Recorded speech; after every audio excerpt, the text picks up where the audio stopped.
Assalamualaikum warahmatullahi wabarakatuh. Ya, pada pertemuan hari ini kita akan belajar tentang sistem EVI, yaitu mengidentifikasi sensor-sensor dan ECU, dan juga nanti kita akan menganalisa troubleshooting yang ada pada kendaraan Toyota dengan tipe Avanza yang tahun pembuatannya 2010. Nah, nanti kita akan menganalisa troubleshooting atau kerusakan sensor mana. Kemudian nanti akan kita cari kerusakan tersebut menggunakan scanner. Kemudian nanti kita perbaiki, lalu kita lihat current datanya. Ya, seperti kita ketahui bahwa mobil Avanza ini sudah menggunakan sistem EVI, yaitu electronic fuel injection, yang sistem bahan bakarnya sudah diatur secara elektronik. Nah, pada sistem EVI ini mempunyai komponen utama, yaitu ada ECU, kemudian ada sensor, kemudian ada aktuator. Nah, untuk itu mari kita identifikasi satu persatu. Kita mulai dari mengidentifikasi letak ECU dulu. Nah, ini karena ECU-nya letaknya itu berada di dalam dashboard sebelah kiri, sehingga kita kesulitan untuk melihatnya, maka nanti diwakilkan menggunakan engine stand. Nah, monggo, mari.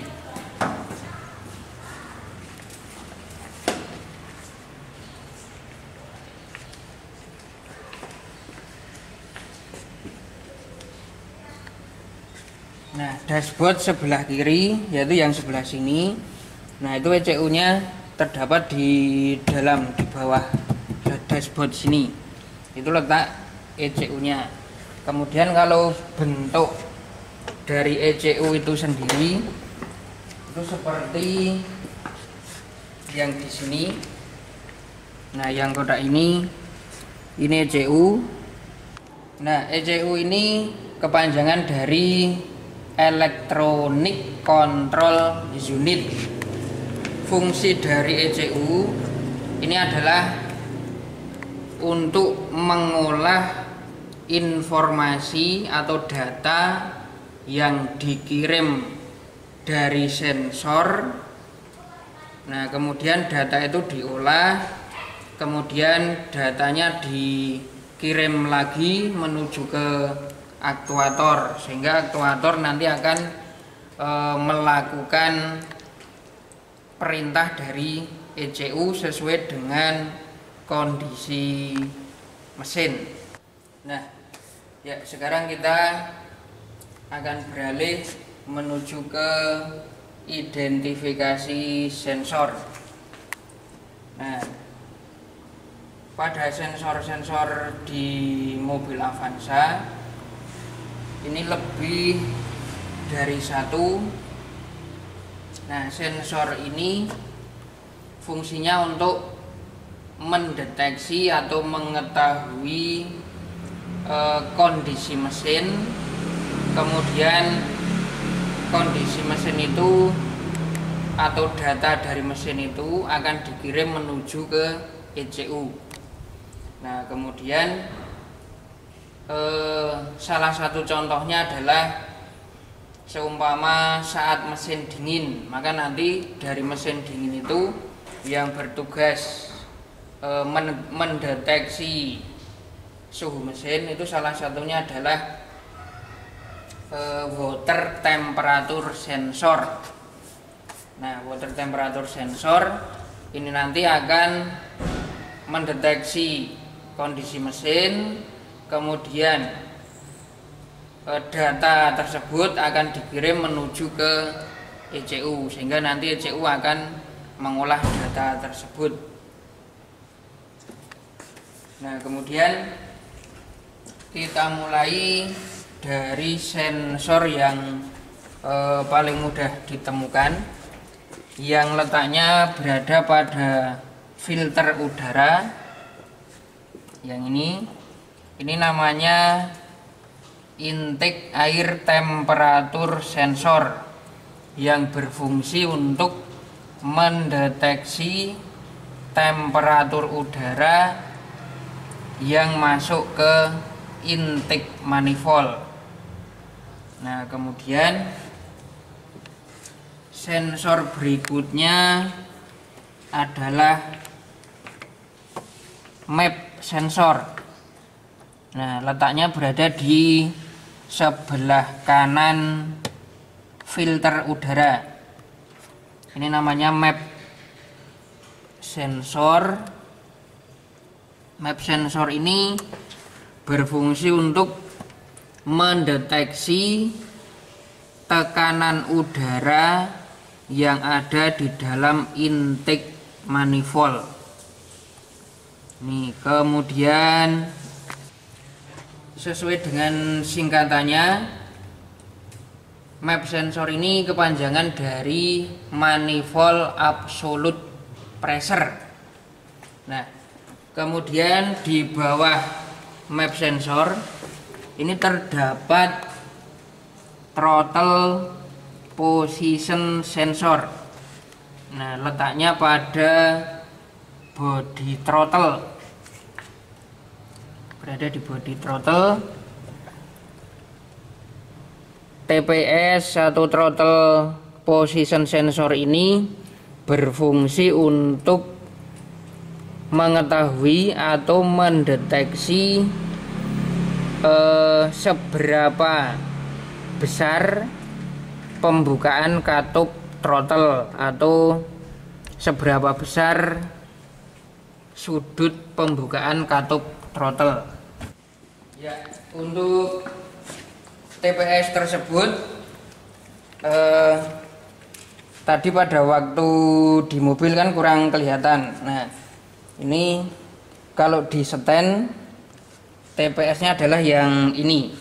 Nah, kalau di stand kan bisa lebih kelihatan. Ini yang TPS. Ini TPS. Nah, kemudian selain TPS kita pindah ke mobil lagi. Nah, sensor yang berada pada exhaust manifold yang ini soketnya, sensornya berada di exhaust manifold. Ini namanya oksigen sensor atau O2 sensor. O2 sensor ini berfungsi untuk mendeteksi kandungan oksigen yang berada di dalam emisi gas buang. Kemudian kita lanjut lagi menuju ke sensor camshaft atau CMP sama sensor water temperature sensor atau WTS. Nah, itu letaknya di sebelah belakang mesin sini. Nah, ini karena kameranya tidak bisa masuk, maka saya alihkan ke stand yang sebelah sini.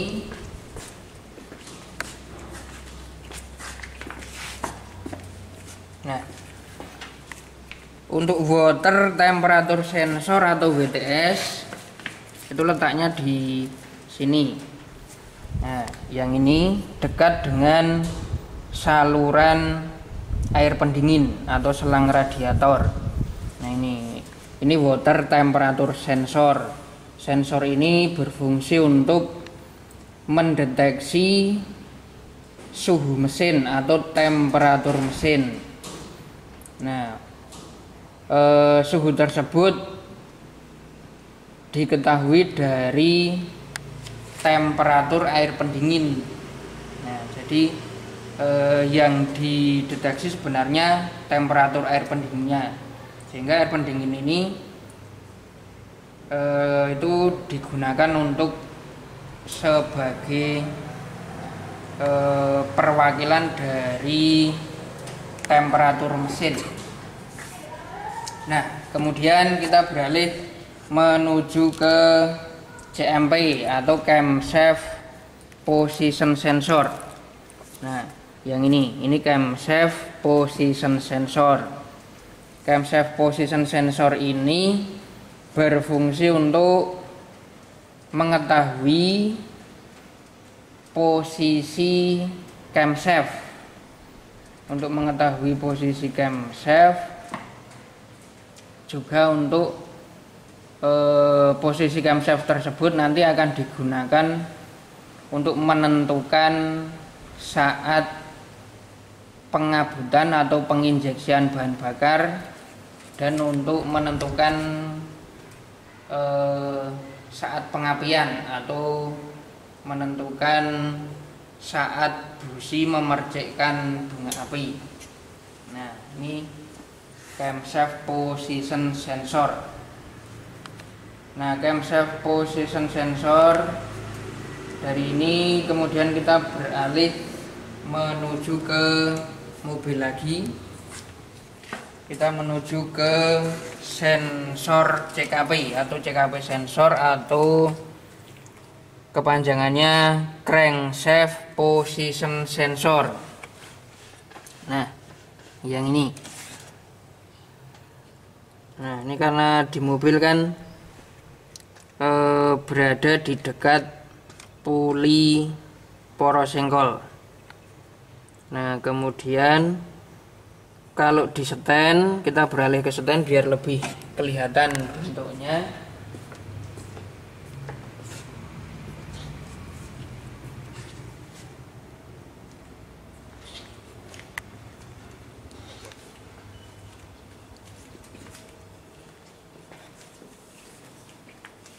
Nah, ini CKP sensor atau crankshaft position sensor. Ini letaknya di dekat puli porosengkol kan yang ini. Nah, ini crankshaft position sensor. Crankshaft position sensor ini berfungsi untuk mengetahui atau mendeteksi putaran porosengkol atau putaran mesin bisa, atau RPM mesin juga bisa. Selain itu, crankshaft position sensor ini atau CKP juga berfungsi untuk menentukan saat pengapian. Nah, itu crankshaft position sensor. Nah, kemudian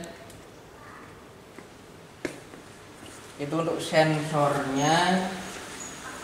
Kemudian tambah lagi satu lagi, yaitu knock sensor. Nah, knock sensor itu letaknya di sebelah dalam di belakang intake manifold.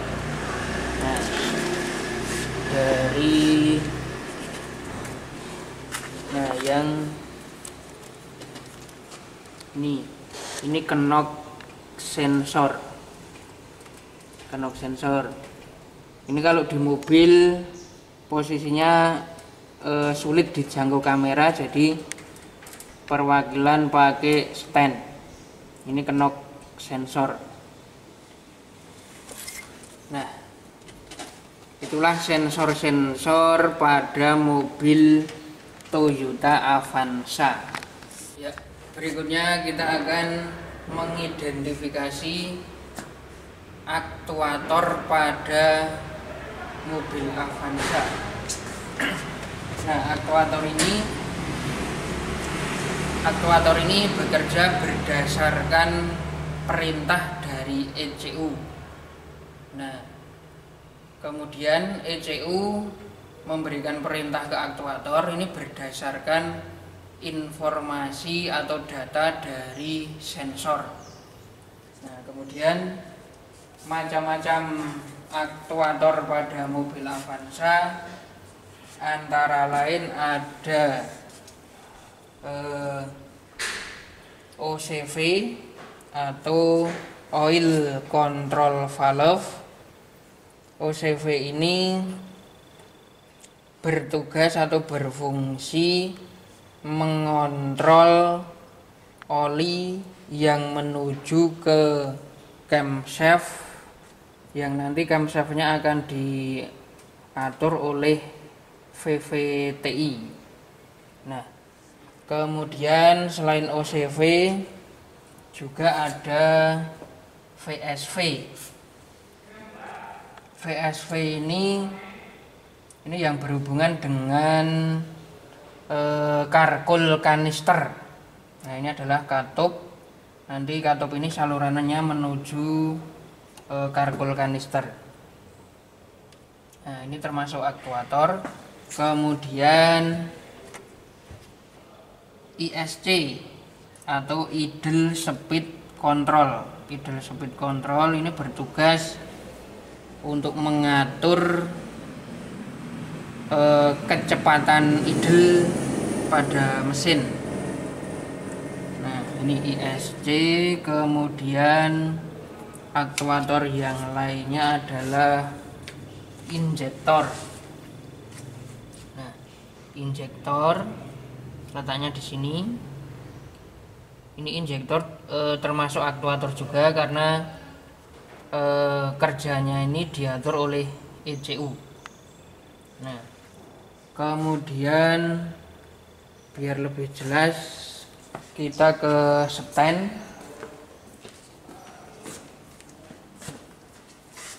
Nah, kalau di stand injektornya yang ini injektor. Kemudian aktuator yang lain yaitu koil, ignition coil. Ini koilnya sudah satu busi satu koil. Nah, koil ini termasuk aktuator karena koil ini bekerja berdasarkan perintah dari ECU. Kemudian aktuator yang lain adalah motor kipas. Motor kipas yang dipendingin ini juga diatur oleh ECU. Ini termasuk aktuator. Kemudian aktuatornya yang lain adalah pompa bahan bakar. Pompa bahan bakar itu termasuk aktuator. Ini kerjanya diatur oleh ECU juga. Ini pompa bahan bakar ini berada pada tangki, di dalam tangki. Nah, itulah aktuator yang terdapat pada mobil Avanza. Ya, berikutnya kita akan menganalisa kerusakan pada sensor atau aktuator pada mobil Avanza ini. Nah, berdasarkan keluhan, seputaran stasioner mobil ini itu kadang tinggi, kadang rendah, jadi tidak stabil. Nah, coba kita hidupkan dulu bagaimana kondisinya.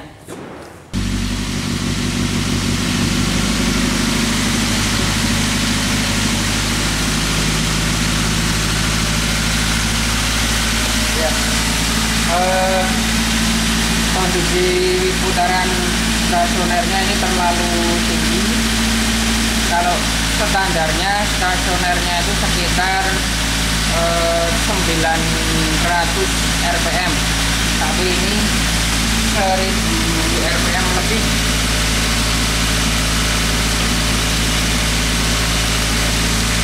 Dilihat dari speedometer, rpm-nya itu 1200 rpm.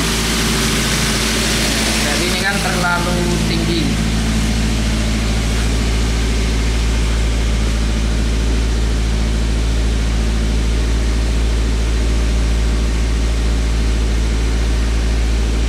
Ya, jika selain dilihat dari kondisi mesin atau putaran stasionernya, itu juga bisa kita analisa melalui cek engine lamp. Di sini cek engine lampnya kalau normal itu harusnya mati, tapi ini hidup terus. Nah, berarti ini terjadi masalah pada sensor atau aktuator atau pada ECU-nya. Nah, untuk pemeriksaan lebih lanjut, kita akan periksa menggunakan engine scanner. Ya, sebelum kita cek pakai engine scanner, kita matikan dulu mesinnya.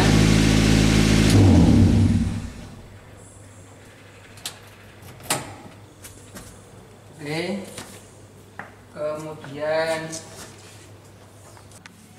ya, kita akan melaksanakan pemeriksaan. Kita memeriksanya menggunakan engine scanner yang jenisnya ini mereknya JBT.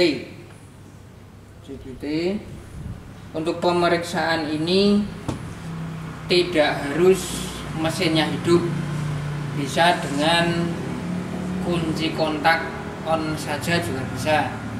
Karena kalau terjadi kerusakan pada salah satu sensor atau aktuator, kemudian mesin tidak bisa dihidupkan, maka dengan kunci kontak di-on-kan saja kita sudah bisa melakukan pemeriksaan. Nah, kemudian di sini terdapat banyak sekali konektornya, tetapi untuk pemilihan konektor ini atau DLC, kepanjangan dari data link konektor, ini kita lihat dari jumlah pin yang ada pada mobil Avanza. Nah, ini contohnya ada macam-macam, ada yang tipe Chrysler, Hyundai, Opel, Daewoo, Honda, Mazda, Toyota, BMW, kemudian Mercedes-Benz. Nah, nanti kita, karena ini mereknya mobil kita ini Avanza, tetapi jumlah pin pada data link konektor atau DLC nya itu 16 pin. Nah, kalau yang ini kan 17, maka yang ini tidak bisa dipakai, kita pakai yang 16 pin. Nah, yang 16 pin itu modelnya seperti ini DLC nya yang kita pakai yang ini. Ini jumlah pin atau terminalnya ini ada 16, maka nanti kita pakai yang ini. Nah, untuk pemilihan DLC atau data link konektor ini nanti macam-macam berdasarkan jumlah pin yang di setiap mobil, karena nanti setiap mobil itu konektornya ini beda-beda jumlahnya. Oke, tapi untuk Avanza kita pakai yang 16 pin. Oke, kemudian kita akan melakukan pemeriksaan. Kita pasangi dulu seat cover atau fender covernya. Ya, ini untuk fender cover sama seat covernya sudah dipasang, karena ini sudah karena ini termasuk dalam SOP saat melakukan servis atau pemeriksaan pada kendaraan. Nah, kemudian untuk langkah pemasangan scanner ini kita pasang dulu kabelnya, ini yang terhubung dengan scanner. Ini tidak boleh terbalik, kalau terbalik tidak bisa masuk.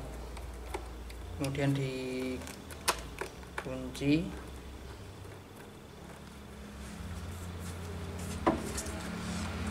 Kemudian untuk konektornya kita pasang dulu.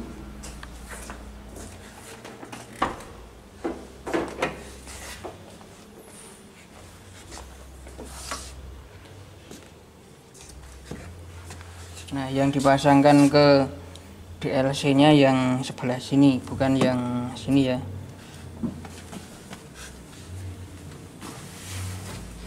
Nah, DLC nya berada di bawah kemudi, tapi sebelah kiri di sini.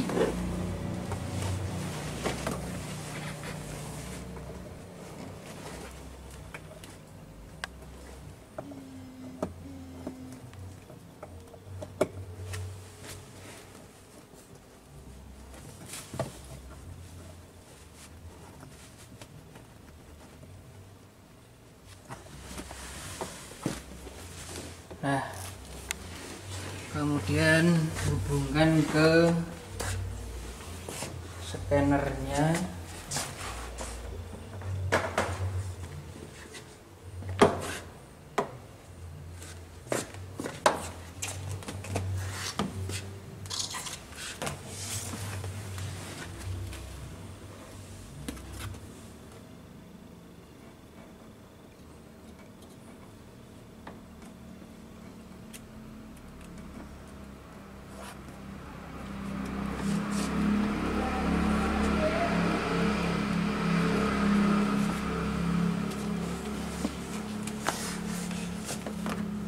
Oke, kemudian akan kita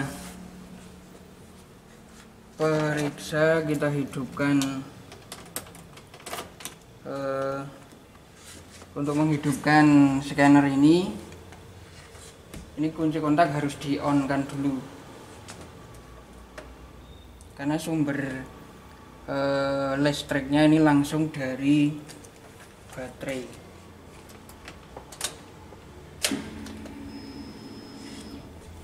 Oke, kita akan memeriksa, kita coba, tetapi mesin tidak hidup, hanya kunci kontaknya on saja.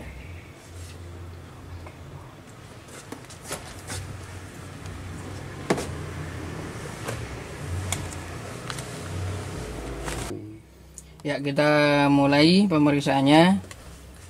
Kita on kan dulu scannernya, di sini bagian mengonkannya. Nah, ini sudah hidup. Kita tunggu, ini masih loading. Nah, di sini ada petunjuk press OK to continue. Nah, kita ikuti saja.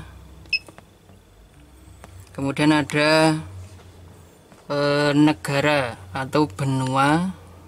Ini benua pembuat mobil ini atau kendaraan ini.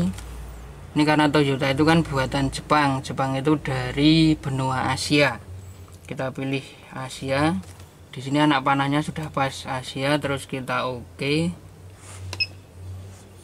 Terus kita pilih Jepang. Ini sudah pas Jepang.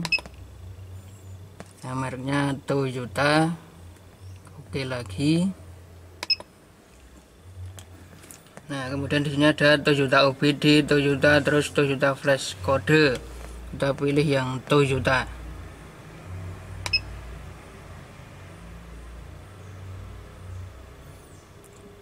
Nah, kemudian ada pilihan auto diagnosis, history, konfigurasi, maintain, sama help.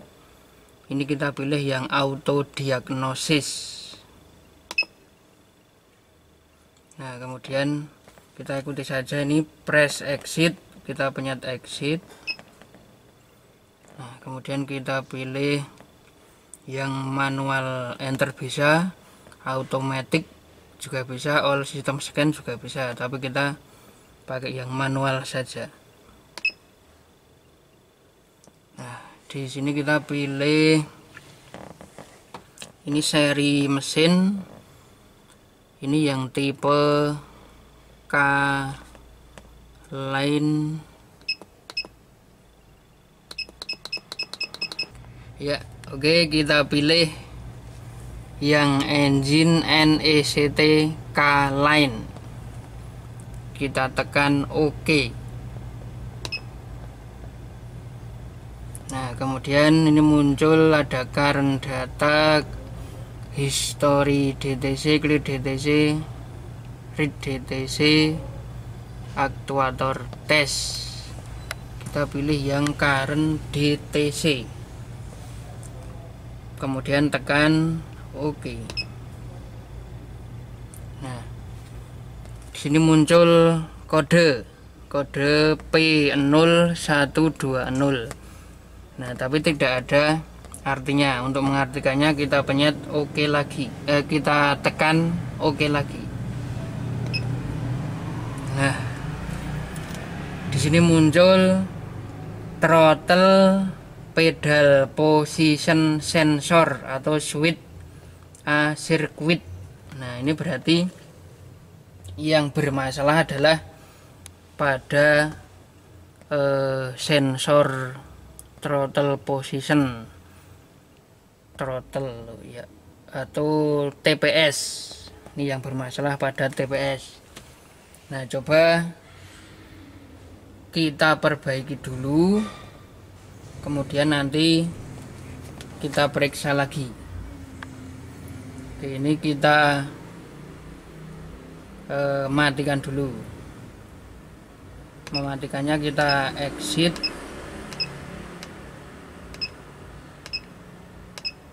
Exit sampai awal tadi.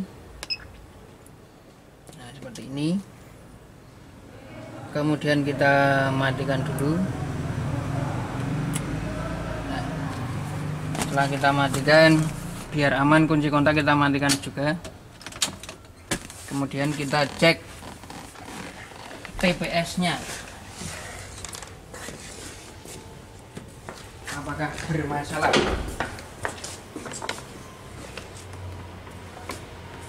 Nah, ternyata soket sensor TPS nya ini terlepas. Ini terlepas, maka kita pasang lagi, kita hubungkan lagi, terus nanti kita cek lagi.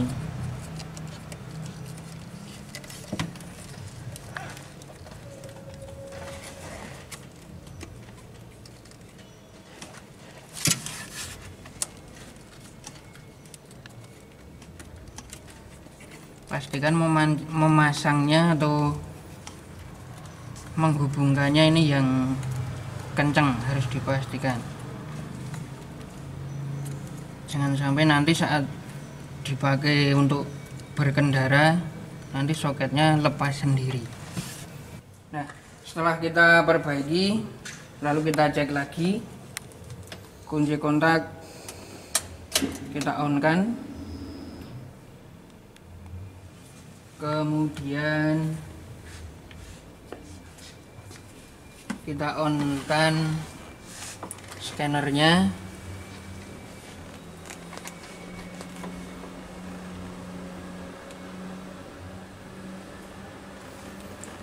Kemudian kita tekan OK, kita pilih Asia, kemudian Jepang, kemudian Toyota, lalu Toyota lagi. Kita tunggu. Nah, setelah ini kita pilih auto diagnosis. Nah, ini tekan exit. kemudian kita pilih manual enter, oke.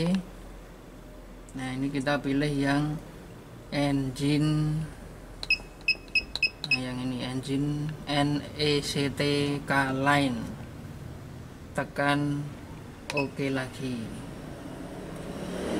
terus red current DTC, tekan oke. Nah di sini masih muncul. Nah masih muncul. Kenapa bisa masih muncul? Ini karena belum diiris, jadi masih ada rekaman data lagi yang tersimpan di alat ini. Nah coba kita periksa pakai mesin dihidupkan. Nanti kalau saat mesin dihidupkan engine check lampnya ini sudah mati, berarti mobilnya sudah normal lagi, sama dilihat sama kondisi putaran stasionernya. Oke, kita hidupkan mobilnya. Nah setelah ini mesin sudah kita hidupkan, kita lihat engine check lampnya ternyata sudah mati. Tadi pada waktu awal sebelum kita perbaiki itu engine check lampnya kan hidup pada waktu mesin dihidupkan. Nah sekarang mesin sudah hidup, check engine-nya sudah mati, berarti mobil ini sudah normal kembali. Kemudian RPM-nya sudah turun. Nah tadi 1200 lebih, sekarang sudah 1000. Nah nanti lama-lama kalau mesinnya sudah panas, nanti akan menjadi turun lagi sekitar 900 RPM. Oke, kemudian coba kita periksa pakai ECU. Kita cek lagi, ini kita ulangi di engine NECT K-Line.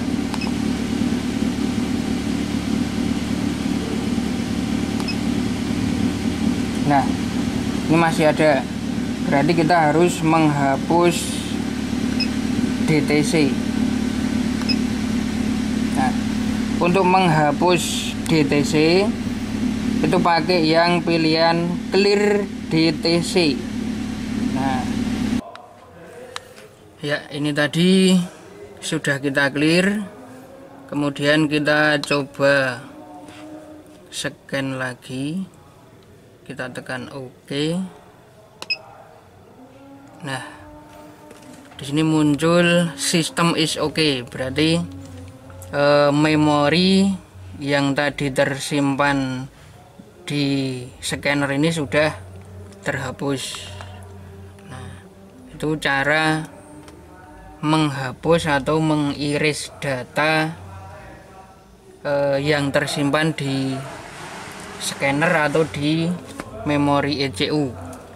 Nah tadi kan permasalahan sudah kita perbaiki, terus kita scan ternyata masih muncul. Nah terus kita clear.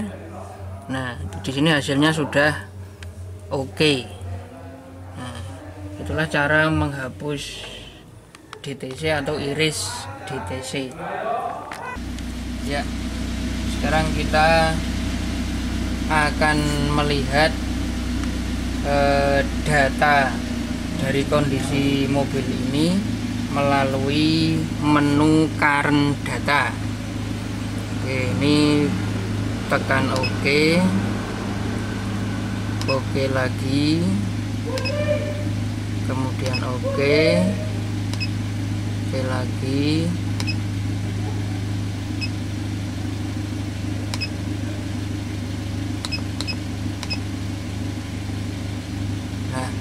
Kemudian untuk current datanya itu yang read data stream.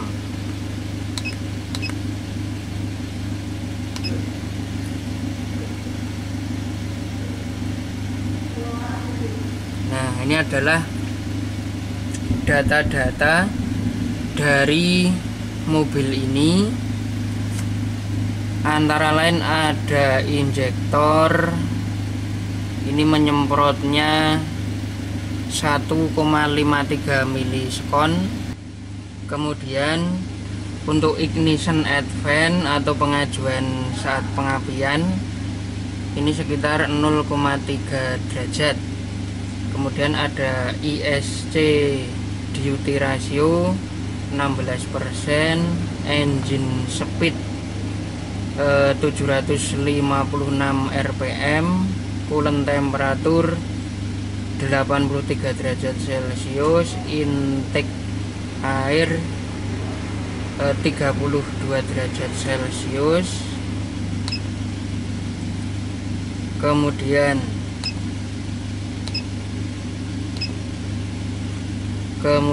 throttle position ini karena gasnya tidak diinjak maka 0,0%. Nah, ini kalau gasnya diinjak nanti akan berubah.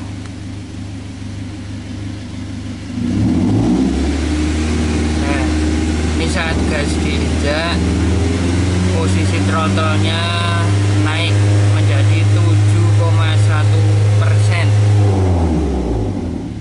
Nah, itu. Kemudian untuk vehicle speed-nya 0 karena tidak digunakan untuk jalan. O2 sensornya sekian, kemudian sekian.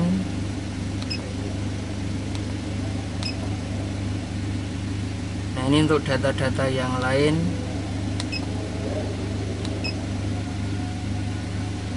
Ini ada baterai voltage 13,7 volt.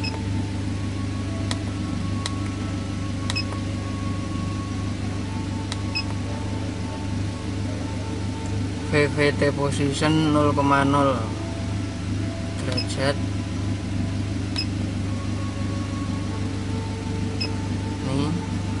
Ini adalah data-data dari kondisi mobil Avanza ini saat putaran idle.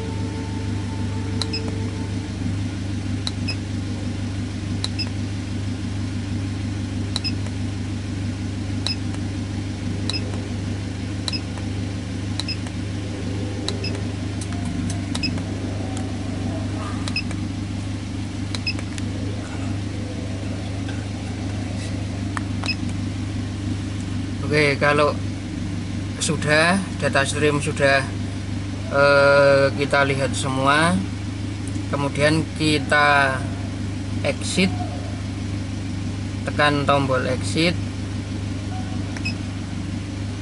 kemudian exit lagi. Nah, exit lagi sampai ke menu awal tadi. Kalau sudah sampai ini terus kita matikan. Oke, mesin kita matikan. Ya, ini tadi proses menyeken, kemudian memperbaiki, kemudian mengiris data sudah kita lakukan. Ini mobil sudah kondisi normal kembali. Maka materi untuk hari ini cukup sekian dulu. Semoga video ini bisa bermanfaat untuk kita semua. Cukup sekian. Assalamualaikum warahmatullahi wabarakatuh.